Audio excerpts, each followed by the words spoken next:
Hello everyone, welcome back to my channel. അപ്പോൾ ഇന്ന് നമ്മൾ പഠിക്കാൻ പോകുന്നത് +2 ഇംഗ്ലീഷിലെ ഹൊറിഗല്ലു എന്ന പാഠഭാഗമാണ്. സുധാമൂർത്തി രചിച്ച ഹൊറിഗല്ലു എന്ന പാഠഭാഗത്തിൻ്റെ ഒരു സമ്മറിയാണ് ഇന്നത്തെ ഈ വീഡിയോയിലൂടെ ഞാൻ പറയാൻ ഉദ്ദേശിക്കുന്നത്.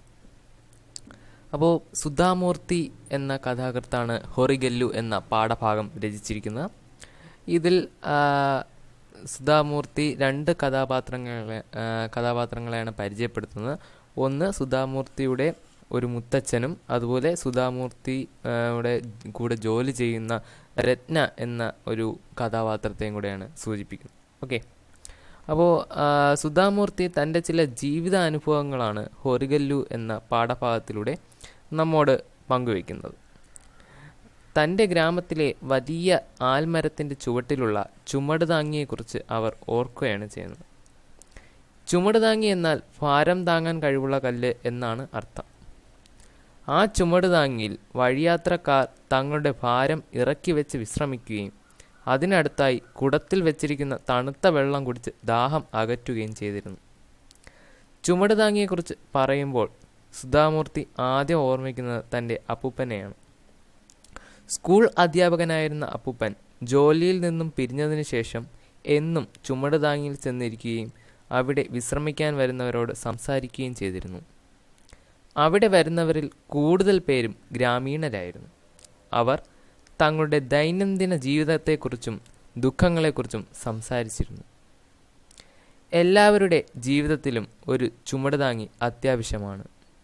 അത് തങ്ങളുടെ ഭാരം ഇറക്കി വെച്ച് വിശ്രമിക്കുന്നതിനും അവരുടെ ശക്തി വീണ്ടെടുക്കുന്നതിനും സഹായിക്കുന്നു.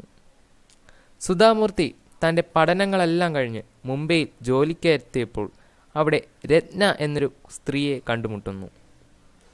സഹപ്രവർത്തകരുടെ ബുദ്ധിമുട്ടുകളും ദുഃഖങ്ങളുമൊക്കെ ശ്രദ്ധയോടെ കേൾക്കുന്ന രത്നയെ സുധാമൂർത്തി ചുമടുതാങ്ങിയോട് ഉപമിക്കുന്നു. നിങ്ങളെങ്ങനെ മറ്റുള്ളവരുടെ പ്രശ്നങ്ങൾ പരിഹരിക്കും എന്ന സുധാമൂർത്തിയുടെ ചോദ്യത്തിന് രത്നയുടെ ഉത്തരം ഇതായിരുന്നു: ദൈവം എനിക്ക് മറ്റുള്ളവരെ കേൾക്കാൻ വേണ്ടി 2 ചെവികൾ തന്നിട്ടുണ്ട്.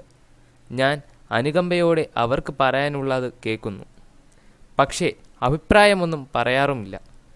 പ്രശ്നങ്ങളും പിരിമുറുക്കത്തിലും പെട്ട ഒരു വ്യക്തി അതിൽ നിന്നും പുറത്തു കടക്കാനുള്ള വഴി കണ്ടെത്തുമ്പോൾ അതുവഴി അയാളുടെ പകുതി ഭാരം കുറയുകയും ആശ്വാസം ലഭിക്കുകയും ചെയ്യുന്നു. രത്നയുടെ വാക്കുകൾ ആൽമരച്ചുവട്ടിലിരുന്ന് തൻ്റെ അപ്പൂപ്പൻ പറയുന്നതിൻ്റെ പ്രതിധ്വനിയായിരുന്നു.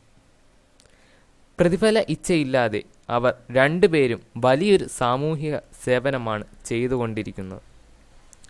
ആരും അംഗീകരിക്കുകയോ പ്രതിഫലം നൽകുകയോ ചെയ്തില്ലെങ്കിലും അവർ അവരുടെ ജോലി തുടർന്നുകൊണ്ടേയിരുന്നു.